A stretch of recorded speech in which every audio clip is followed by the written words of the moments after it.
that the scope requirement document and all the other things required for your side project. Yes. So I hope you all are like able to do that and you have started to do that. Yes. Wonderful, guys. Wonderful. So we shall be proceeding further today.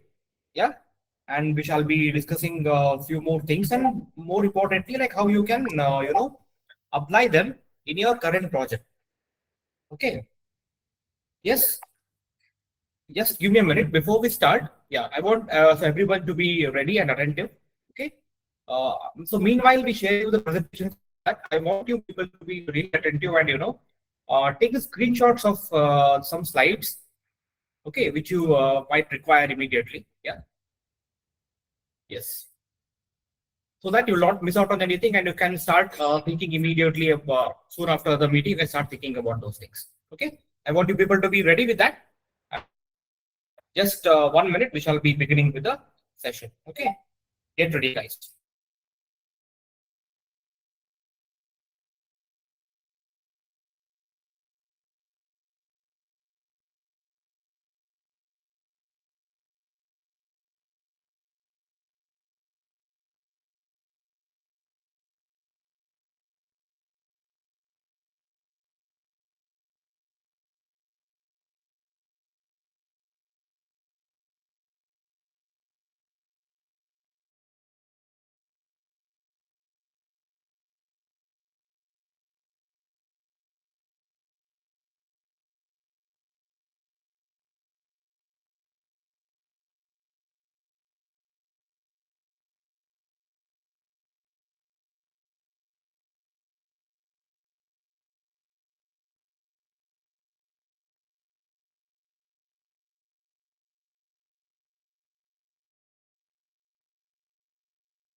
We might some address into the text.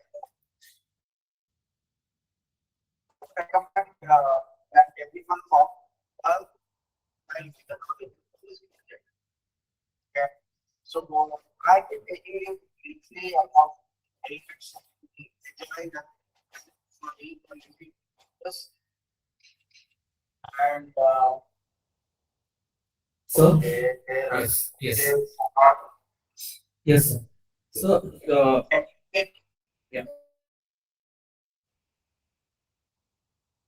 can you hear me now?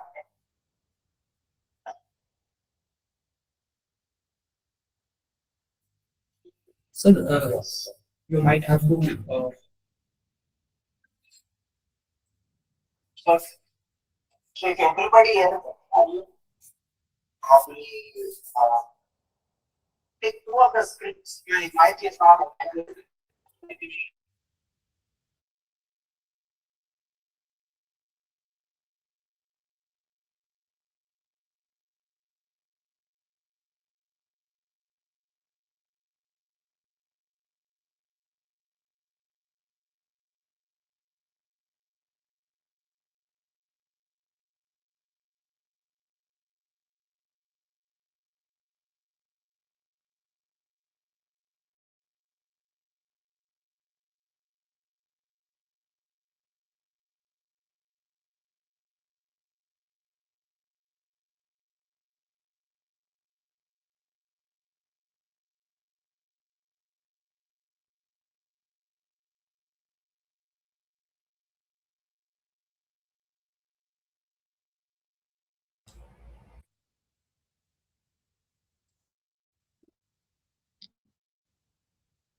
Yeah, can you all hear me now? Okay. Few more thumbs ups. Very good. There's one more screen to be enabled. I think that should be good to go.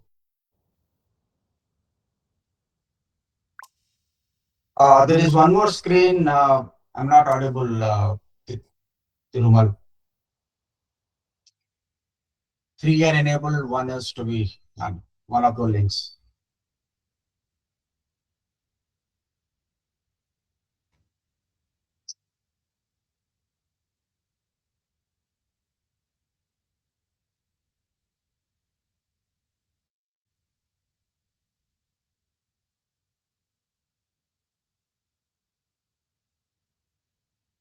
No, one. Okay. If everyone is audible, we can move ahead. Okay. Yes, it's all good. Super.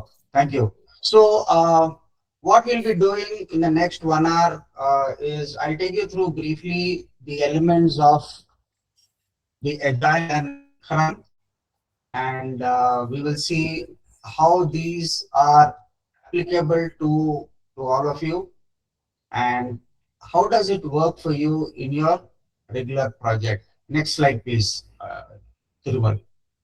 Yes, sir.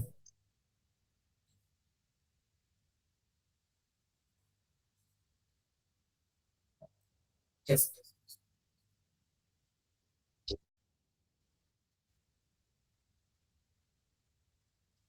So in the session, what we'll be doing is we will understand what the Agile methodology, how it has emerged, uh, what are the core values Agile talks about, and the key principles in your own words. What is the basic Scrum network is, and the framework is all about in terms of what are the various roles and artifacts you do. It's an absolutely bare minimum, bare bone structure I will be talking to you, because I expect you to follow these principles in your project. I mean, along with the use case modeling and the diagrams we spoke about yesterday, I want you to follow the Scrum framework also, so that you are aware of it when you get into the real life work. Uh, you would be expected to run effective user stories. I'll take you through what an exact user story is and manage a product backlog. Will also help you to understand what a product backlog is. And right through the 16 week of internship, you will apply the thinking of Agile right through the journey, and you would brush up the skills on Agile as we proceed in the journey.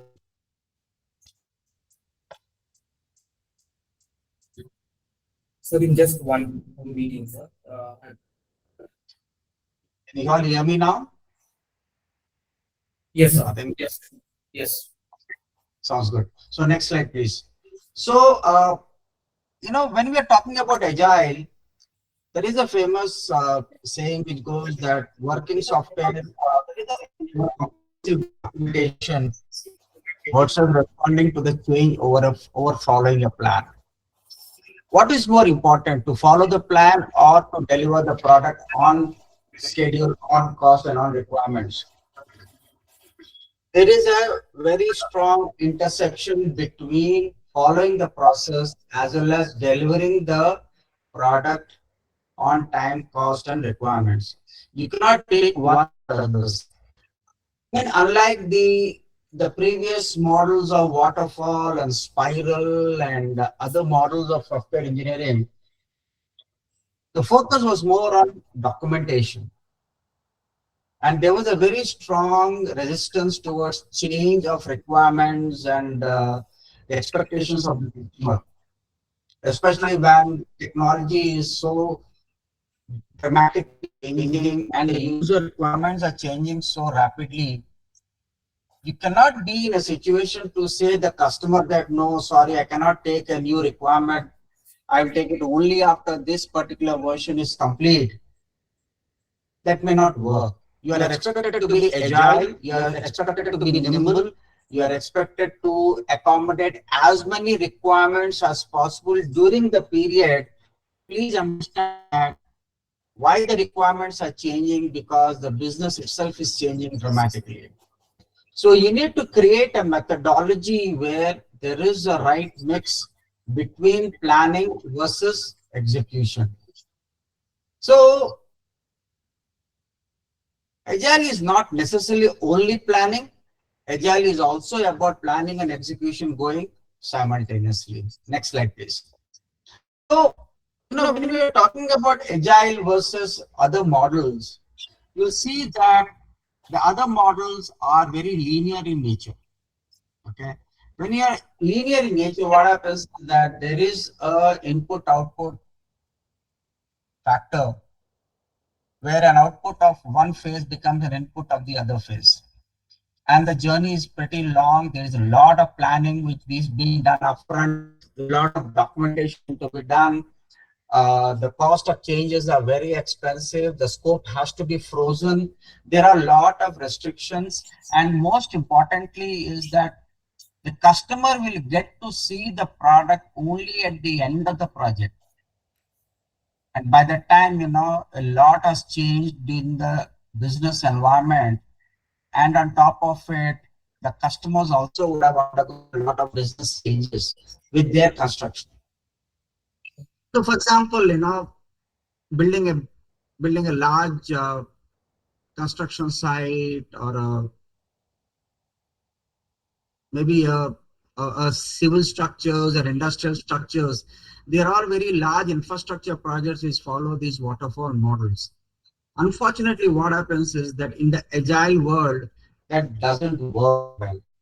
And that's the reason you find that most of the software development today is following the agile methodology, where the work is so beautifully divided into small packets of releases. The work is executed in short cycles called as a sprint. The closest analogy is that you are running a marathon, but if you can break the entire marathon into various relay races or short sprints of 100 meters each, you can plan, you can build, you can execute, you can test and review everything within a short cycle. And whatever changes, whatever mistakes, whatever shortcomings, whatever learnings you have done in the first sprint, you can implement that in the second sprint. And these short sprints are easily manageable. The cost of fixing is very low, and the learnings are pretty fast. You can quickly learn, improve. That the Deming's principles of plan, do, check and act.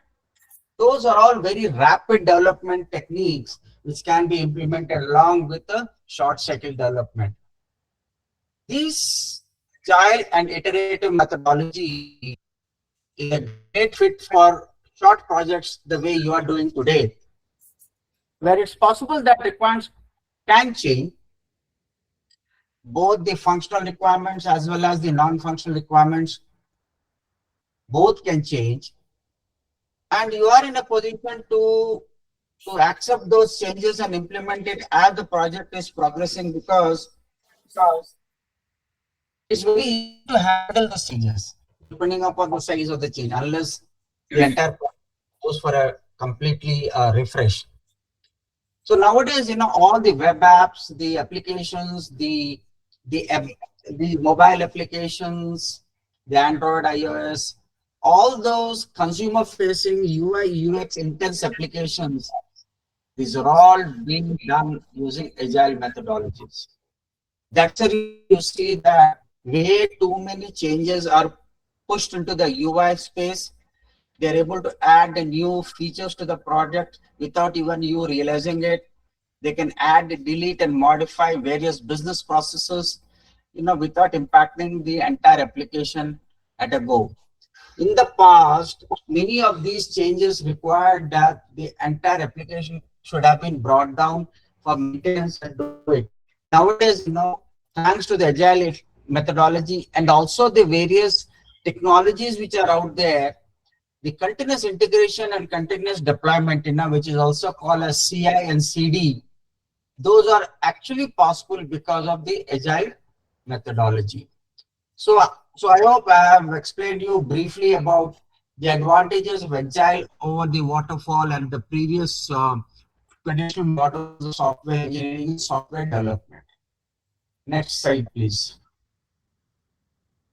So when we are looking at agile, you know, we look at the agile manifesto. What has fundamentally changed, and what is expected in terms of the developers, the designers, and everything? From the designers and everything. The developer, the designers and everything. The first important element I would like to highlight is that every software engineer is expected to be a full stack developer. That means the person should be good enough right from requirements to the final acceptance testing phase.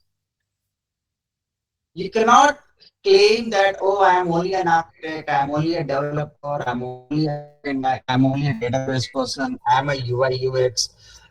That specialization may not work in an agile methodology 100%. In a very complex project, yes, you might need some specialists here and there, but here the primary objective in agile methodology is that like every team member is expected to be well versed in multiple areas of the entire project life cycles. Could be requirements and design, or could be design with UI, UX and database, or could be UI, UX and database, including deployment, cloud. So there are multiple skills which are expected that every software developer is expected to be good at. The second value, which is extremely important element in case of an agile development, is that the individuals and the interactions are very much important rather than the processes and the tools. The hierarchies of any project are broken down. There are no more hierarchies in an agile development. Everybody sits in a room. All they have is a whiteboard with a marker pen, and that becomes your storyboard where you write down the requirements and immediately design and immediately get into the development side. So people and collaboration are the primary objectives in the case of an agile world. So people need to interact closely with the other team members. Could be a database guy speaking with the UI UX team. The UI UX team is talking to the requirements team directly. Or sometimes what happens is you are even talking to the customer directly, because you actually hit a roadblock for something or other. You can talk to the customer directly, bring them on to the the sprint session and have a conversation then and there and close it. The second value which every agile world needs to focus upon is you need to have a working product at the end of every sprint or at the end of the project. The focus on a working product is more important than a documentation. And it's like this, for me, the patient health is more important than the documentation, right? So documentation can follow, but my focus as a doctor has to be on the patient health, and the person has to go home healthy and hearty. Similarly, the developer and the entire project team's focus is creating and developing a working software, and documentation can follow. The third value, which is extremely non-negotiable, is you need to have a continuous engagement with the customer on a regular basis. You cannot say that, hey, I'll get back to you only at the end of the project. No, the customer needs to see the progress, needs to get involved in it, so that even if there are small changes here and there, you can accommodate that. And this collaborative approach towards software development not only builds a strong working relationship with the customer, but you can actually have a much better product, and most of the requirements for the current and the future are also taken care. So collaboration is a very, very human intensive and a relationship driven exercise. I mean, along with the value one, which is individuals and interactions.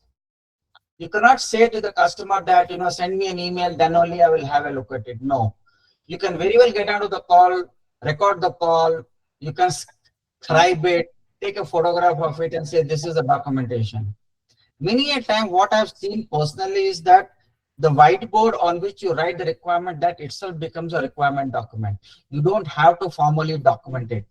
So there is a lot of flexibility in following the agile methodology where your whiteboard and your markup and becomes an extremely important tool in your development cycle. Finally, extremely important value is responding to change rather than a plan. Yes, a change is very important because that directly relates to the business. You cannot say, it's not a part of the plan, so I won't take it up. In the earlier traditional development, yes, we could have afford to say that. Now in the agile world, they say that, hey, let me have a look at your requirement. If it can be done during this version, I will do it. Or maybe a part of it I will release now. Second release, I will do it the remaining part. So there's a lot of flexibility in accommodating the various requirements to the, and also changes to the functional as well as the non-functional requirements. So it's extremely important to keep a note of all these 4 values and make it as a part of your project. I think I would request the MindMatrix team to explore if somewhere in the course of the project you can start including some changes in the scope, both NFR and the functional requirement, so that the development team can start implementing the agile values during the course of their project. Rather than sticking to one PRD, I would be excited to see some changes in the requirements and both the functional and the non-functional requirements. Next slide, please. So when we are getting into the Agile manifesto, we will be looking into what is called as the Scrum framework.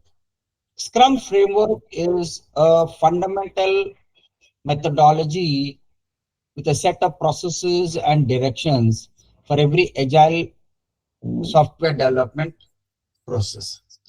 So Scrum is a very, very lightweight framework for every sprint. It's very lightweight. I mean, there's no huge documentation. You don't have to worry about so many processes like an ISO or a CMMI, but it's perfect fit for an agile project. The Scrum has 3 fundamental roles. In your case, all 3 are you, but you need to wear those 3 hats during the course of your development. The first and extremely important role is the product owner. You need to understand clearly who is the owner of this product. Someone who is going to consume every functionality of it, and someone who is going to pay you for the product. The second is someone who owns the backlogs of the project. For whatever be the reason, if a sprint you have planned and there is something left over, you own the product and the backlog and take it what it takes to build it. You internally are a representation of the customer within your team, so that you actually wear 2 hats. Not only the product owner, you are also acting like a customer. You are wearing the customer hat to ensure that everything the customer is expecting is delivered. The second is the Scrum Master. Scrum Master is the orchestrator, like a big symphony, someone who doesn't play any of the instrument, but it's an extremely important character to ensure that everybody is following a certain rhythm. Here is a person, a Scrum Master, facilitates all the processes, reduces any friction points. If there are any constraints or challenges or any limitations or roadblocks, Scrum Master is going to take it. And he is the person or she is the person who actually will protect the team from any fundamental changes happening in the project, or for that matter, any blame coming to the team because of external changes. And finally, there is a development team which is self-driven, motivated, multiple skills, set of developers self-organizing. So that means they don't need to know, oh, this is what I'm doing. I won't do anything else. Within themselves, they can organize. They can actually cover for other team members. They're cross-functional. They build the project and take it forward to the next phase. So these are the three important roles in a typical Agile Scrum framework. Not from my side, but I think everybody can mute their phones so you can avoid the echo.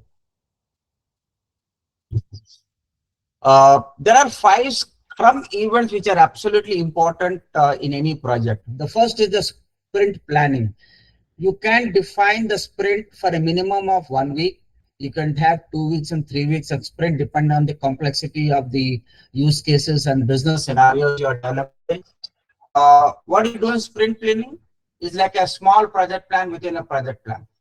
You need to take a sprint and say that these are the set of activities I'm going to do, and these are the set of activities I'm going to deliver at the end of the sprint. The entire planning should not take more than 2 to 4 hours. The second is, once the team has agreed on a sprint which is for about a week or 10 days, there is a daily stand-up meeting which happens for 10 to 15 minutes, where you take a stock of what happened yesterday, how much of has been covered, is there any backlog of it, then what is it that has been planned today. You need to do a reprioritization. Look at what did I do, what will I do, is there anything which is stopping me from delivering anything. Some of these fundamental questions are asked closed in a 15 to 20-minute conversation in a room. So that's a daily stand-up. So your day begins with a daily stand-up. Look back what has happened yesterday. Look forward, what are you going to do today. Then what you also do sometimes is the Scrum Master and the product owner, they get on to what is called as a sprint review. They get into all the calls with the stakeholders, depending upon the phase of the project, and review the entire project in terms of the completeness on the scope, the cost, and the timelines. There is what is called as a sprint retrospect, where you look back. Mostly you are looking back and say, hey, we have spent close to 30, 40, 50% of the project. Are we on track? What has worked? What has not worked? Did we face any issues? Could we have planned better? Could we have recorded things better?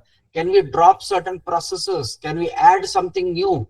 All those reviews and everything have to be considered during the retrospect session, which typically happens once in 2 weeks or 3 weeks. And finally, you have to define the sprint, which is typically no more than 2 weeks. Anything more than 2 weeks, you have to break it down to less than 2 weeks. That is how a complex project is built, by breaking down into small elements and easy to handle and deliver. During the course of this sprint,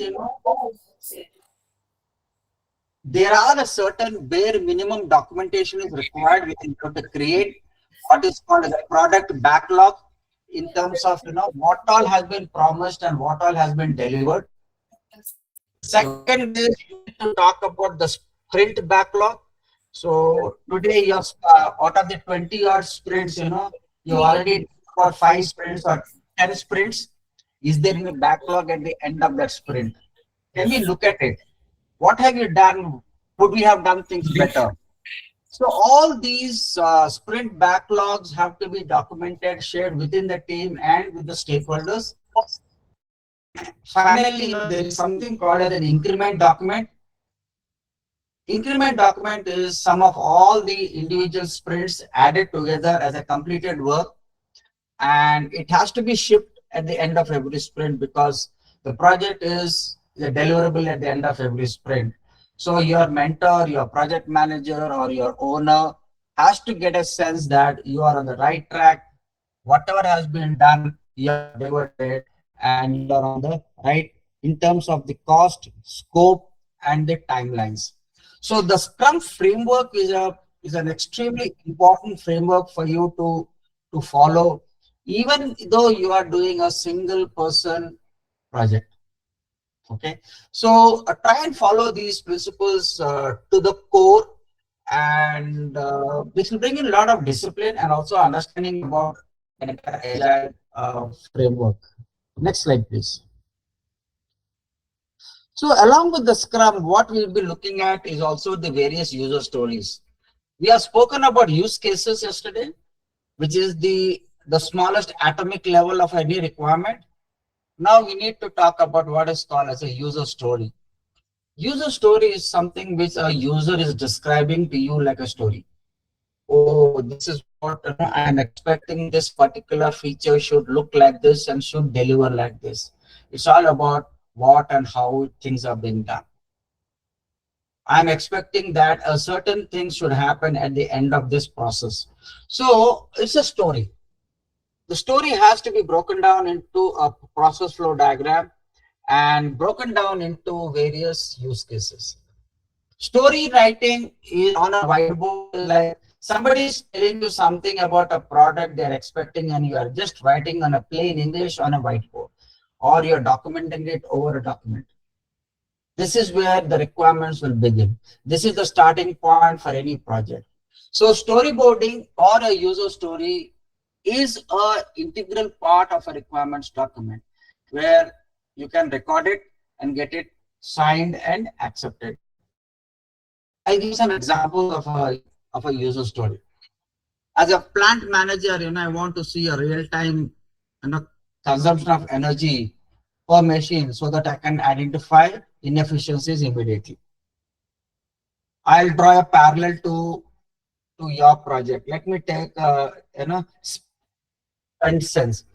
I want to see a real-time dashboard on various expenses I'm facing so that I can control unnecessarily spending from my pocket. It's a story, right? How do you break it down to a requirement is the skill of the requirement specialist. But it is a requirement written down as a story on a whiteboard. Now that becomes the basis of your requirements.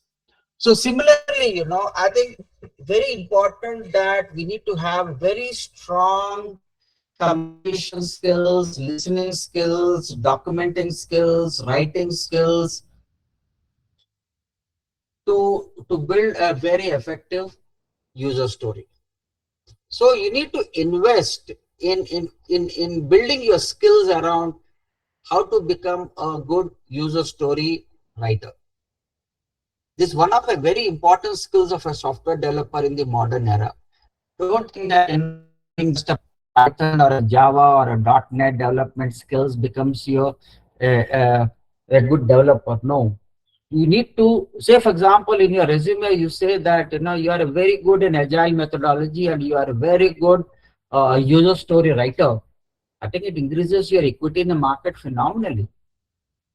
So invest heavily in try and becoming an excellent, independent, negotiated story writer.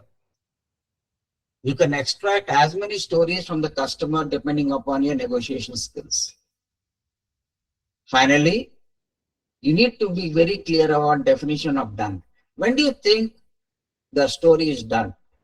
That means code written, unit tested, peer reviewed, demonstrated, and document is a classic straight line workflow of a story is right from identified till done. So that means there are no further dependencies, neither the lateral dependencies nor the downward dependencies. You need to be owning that story and ensuring that it is completely delivered to the satisfaction of the customer. Along with the documentation, you need to be also, anyway, during your use cases, you have created what is the acceptance criteria. Apply those acceptance criteria at the end of every sprint. Show them that all the requirements and use cases are well traced back to the user story and they are tested and they are considered to be 100% ready to be deployed. This is where you can say that the story is done, means the story has been delivered. So user stories is a integral part of the overall agile methodology. and you need to be very skillful enough to document those user stories in very good plain English, and also able to communicate that effectively. So improve your English, improve your communication skills, improve your learning skills, improve your reading skills, and also improve your skills of asking the right question as you go on building a typical well-written, well-documented user story. So you become an expert in that. Next slide, please.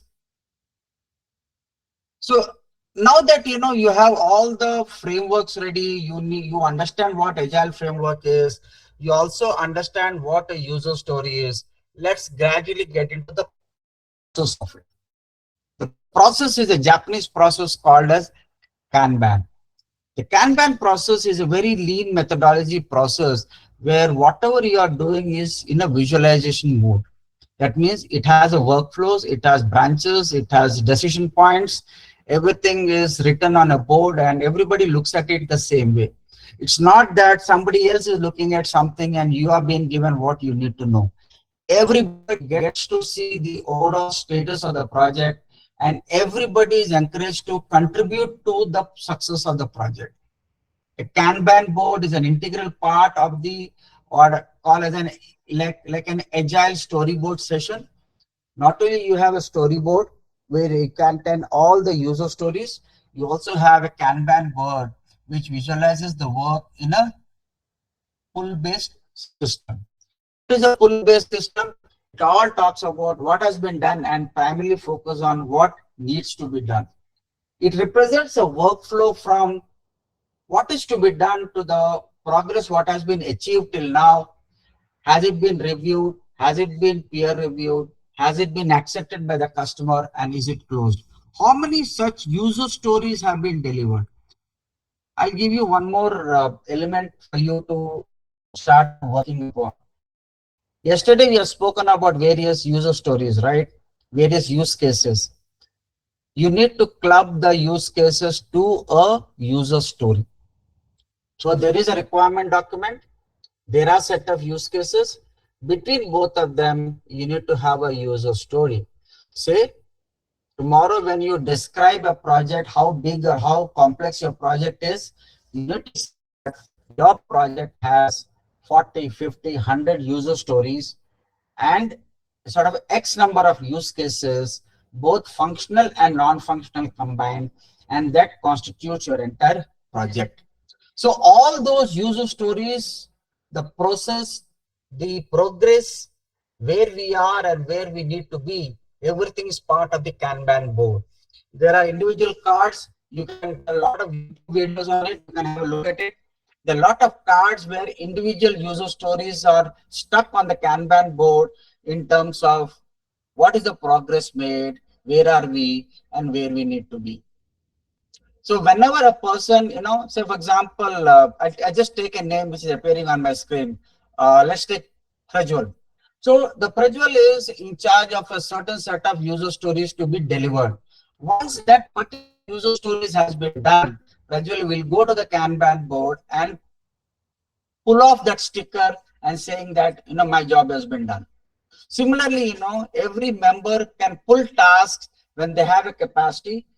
They can also take up new tasks. Say somebody is smart enough to finish up their work, they can take up something else which is pending. Any of the backlog tasks which are showing on the Kanban board, they can take it up. Write the name and say, oh, don't worry, I will take it up because I have some capacity to do it. And the name changes on the Kanban board. Nowadays, there are a lot of automated tools, workflow managers, digital Kanban boards available where everybody gets to see on their screens where we are and where we need to be.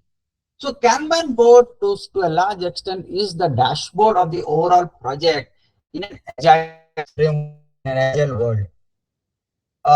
The core of the Kanban principles are it has to be a work in progress, nothing different than the work breakdown structure you talked about. There are a lot of visual signals, colors, red, blue, green, you can use in whatever way you can. And there are focus flows, which is nothing but your put in the CP diagrams in an operational model, where what are the critical paths, what is holding them back, what are the constraints, what are the bottlenecks. Everything is documented and visually shown. You can have some digital Kanban boards, you can have some flashing lights say, hey, you are in a critical path, we need to address it immediately. You can prioritize them, and you can address them depending upon what is high, low, and medium priorities. A lot of digital tools available along with your digital modeling tools. Jira is another classic example of workflow modeling, project management, and Kanban's come Scrum boards. There are other tools also in the market where you can start learning them. Jira is something which is easily downloadable and you can use it. Just check it on the license and user license, then we use it as a project. But this is something which is open source and you can start doing it. So my suggestion for your project, for a short duration project, use the wall in your house, your workplace. Even a physical sticky board is good enough as a Kanban board. The key thing is it has to flow a certain path. It should be visible and you could see the entire project at a glance. That is the objective, not whether it is a digital board or a physical board. As long as you get to see the overall process and the progress of your project, I think that board is good enough for you to take it forward. So Kanban boards are very important visual tools to look at it and say that your project is on target or facing any challenges during the course. And more latest the Kanban board is, you are absolutely on target and you are actually honest about the project in terms of progress, completeness, and the fit to consume. Next slide, please.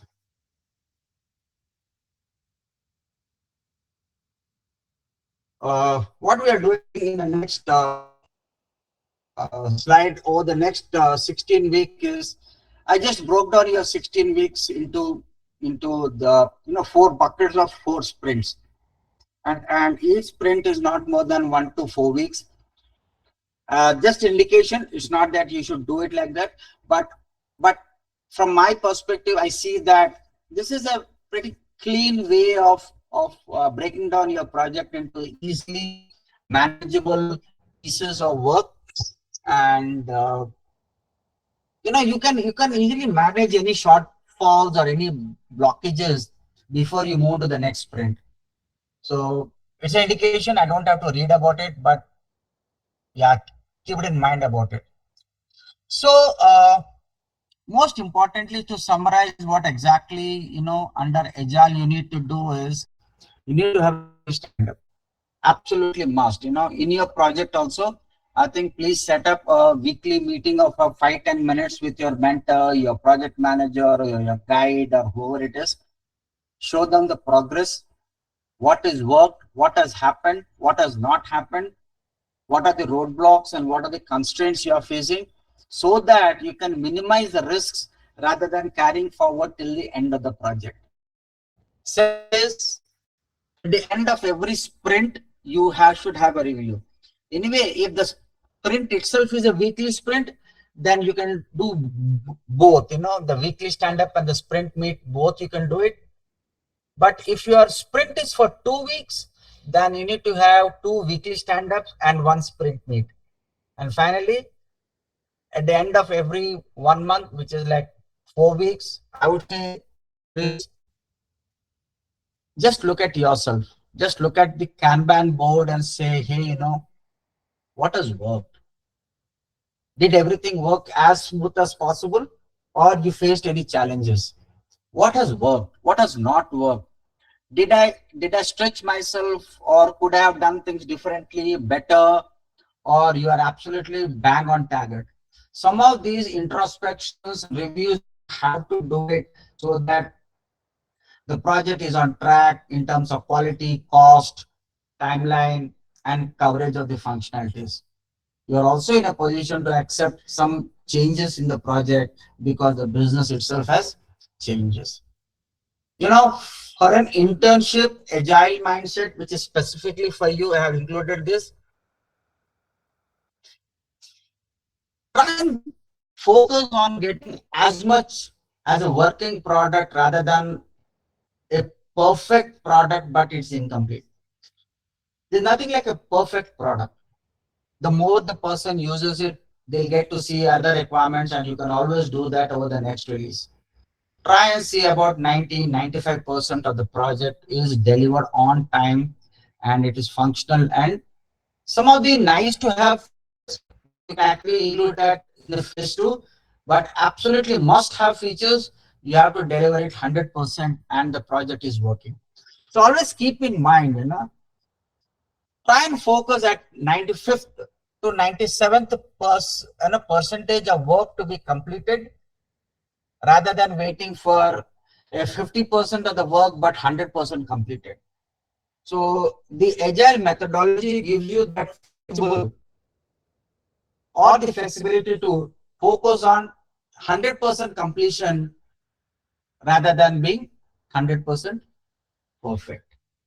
So I think this gives you a fairly good idea about how developer friendly the agile methodology is, and how quickly you can get to the project deliverable without compromising on the core. Next slide, please.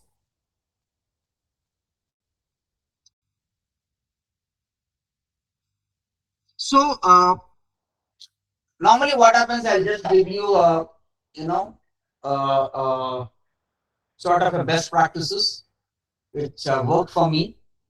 uh, when you have a stand-up session every day, ask these three fundamental questions. Okay, limit stand-up meeting to not more than 15 minutes. Focus on the work, focus on the deliverable, focus on what has to be done, what is to be done, what has been done, what needs to be done. Focus on the daily, say, the smooth working of the team. Focus on the tasks in hand rather than complaining about the individuals. Oh, that guy should have done this, he didn't do it. Fair enough. If the guy hasn't done it, somebody else will do it. Because the work is more important than individuals. I think from an individual perspective for all of you, the last line is very important. For a self stand-up for solo interns, you have to have a project journal and write it there every day. Be honest about yourself. Do a self-assessment and review as if you are not what you say. Do a review of yourself as if you are doing a review for someone else. Sometimes it's good that, between friends, have a 10-minute session or a 5-minute session where somebody else is reviewing you as a stand-up meeting. Document it. Your journal becomes your lifeline in terms of what has worked and what has not worked. Maybe at the end of the project, you can go back to the journal and start learning your own lessons rather than somebody else telling you, oh, you should have done this better. And it's way too late at the end of the project. So this is like a mirror. You stand up in front of the mirror and assess yourself. What has planned, what has worked, did it work, did it not work, and everything. So this slide is maybe a cheat sheet. You can take a print and stick it on the wall. Look at it every day and ask these three questions and get going on the project. Okay? Next slide, please. Another 5-6 minutes, we can wrap it up. So stand up is a a very important self-discipline activity you need to do. Okay.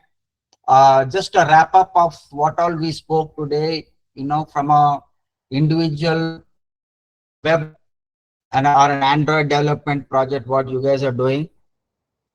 Focus on your sprint plan. Focus on your entire 16-week, break it down into week by week, into user stories, storyboards, use cases, DFDs, all the diagrams. Between the PRD and the use cases, create that user stories. Break down your entire project into various manageable, doable, milestones called a sprint. Don't go beyond a week. Anything more than a week is difficult to manage and difficult to address any backlogs. Every day, try and do a stand-up meeting. For every sprint, try and finish off as many as 5 to 8 user stories. Okay. Anything less than that is lazy, bad, or your user stories are way too complex. Break it down into smaller user stories. I think for every sprint, you should have a very good estimation plan. I'm getting into another space called as estimation. How do you estimate your own work? Estimation is a direct correlation to the technical skills and the domain skills you are having. If you're technically strong, you can actually develop more use cases and more user stories in a day or in a sprint. But if you have a lot of technical challenges in terms of writing a high quality code, don't just write a bad code. Try and ensure that you are writing the best, I would say, managed, well-written, optimized code in terms of execution, in terms of CPU consumption, everything. Don't write long set of algorithms and codes to solve a simple user story. Try and have a habit of looking at your backlog and closing as much backlog as possible for the day. I'll give you a small example. Say, for example, you have planned that today you're going to complete 4 user stories in 5 hours, but you ended up doing for 8 hours. There is something wrong. So you need to assess yourself. You need to be harsh on yourself sometimes and say, why did it take more time? Was the requirements not right, or the technology was tough, or you need to learn something new? Because you need to have time to fill up those gaps for today. So tomorrow you are a much better person. And tomorrow you do the 5-hour work in 5 hours. If tomorrow also you're doing the 5-hour sprint in 8 hours and you're not improving it, then there is no learning in your project. So my suggestion is start being critical about your performance and constantly be in the mode of constant improvement. I would strongly recommend that people who are doing similar projects or maybe a cross projects, maybe once in a week, team up and review each other's sprint plans, do a critical assessment of each other, and give them a constructive feedback so that everybody is learning and developing in the process of doing this internship.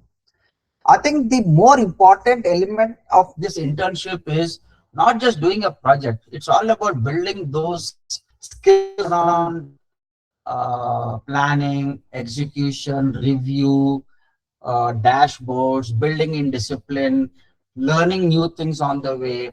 How do you improve yourself? Some of these soft skills are extremely important, which are not told, but they are expected out of you.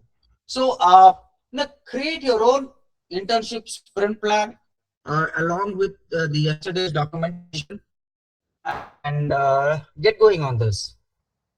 So last slide, please.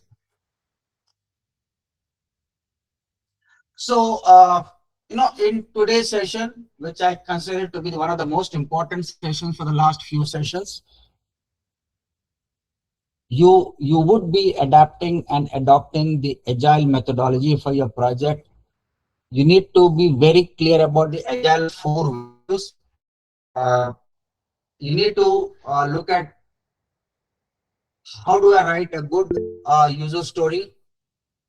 How do you build your entire 16-week project breaking down into various sprints, not more than a week to a week and a half? Try and create stand-up meetings and review meetings with your mentor or a project manager or your project sponsor. Try and then identify 3 independent roles within yourself as defined by Scrum: the project owner, the Scrum Master, and the developers. Definitely implement the Kanban board. This is very, very important. Even for that matter, even now I have a whiteboard where I stick all my notes every day. and say that, this is what I did for the day, including, I need to go and buy vegetables, I should be washing my car, I should be doing this, I should be doing that. Everything I write it on a sticker, and whenever the job is done, I just pull it off. If I have some, I'll put up something on a sticker and say that, I want to do this today. Even I have a sticker on my board saying, from 7 o'clock to 9 o'clock today, I'm watching a movie. I put a sticker on that. I mean, I get used to it. So Kanban board, it's not necessarily a software development dashboard. It should actually become a dashboard of your life. Plan your life in a way it is divided into sprints. You're constantly learning in the journey, constantly improving, constantly, I would say, reflecting and reviewing with your peers and seniors. Make it as a part of your life skill rather than being a software development skill. And do a daily stand-up habit. It's good to reflect upon what worked well and what did not. And I'm sure, at the end of these exercises, you will become a very talented software engineer. So I think this pretty much is the session for the day. I think we are bang on time exactly. Thank you for everyone being cooperative. I'll take a few questions on the chat box, and after that, by 11:05, which is 3 minutes from now, we can wrap it up. I'll take a few questions now. Yes, please.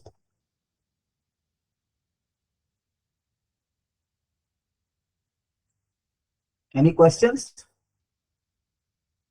If there are no questions, please let me know.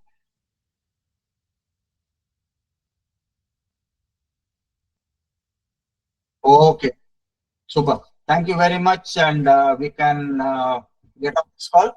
Thank you. And yes, you will get the PPT. Srijit said, yes, you'll get all the PPTs and the templates from Tirumal and team. Okay, guys, thank you very much. I'm leaving the call. Thank you.